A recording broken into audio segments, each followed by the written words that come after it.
Boy otamning 3-darsi shunday nomlanardi. O'z biznesingiz haqida o'ylashni boshlang. Ko'pchilik odamlar o'z kasbini o'z biznesi bilan adashtirib yuborishadi.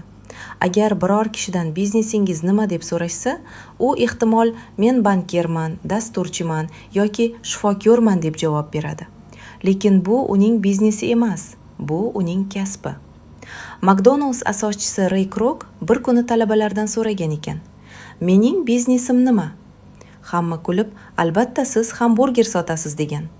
Ray Kroc esa shunday javob bergan: "Yo'q, mening biznesim hamburger sotish emas.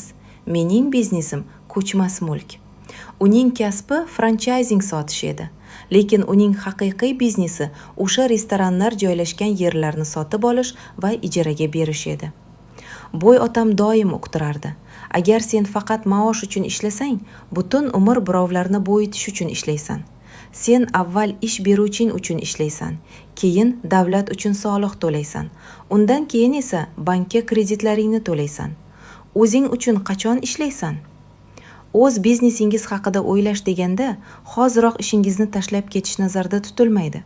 Asosiy ishingizda ishlashda davom eting, lekin olingan maoshingizdan o'zingizning shaxsiy aktivlaringizni qurishni boshlang. Ko'pchilik insonlar maoshini olib darhol mashina yoki qimmatbaho buyumlar xarid qiladi. Ular passivlarni sotib olib, ularga g'amxo'rlik qilishadi.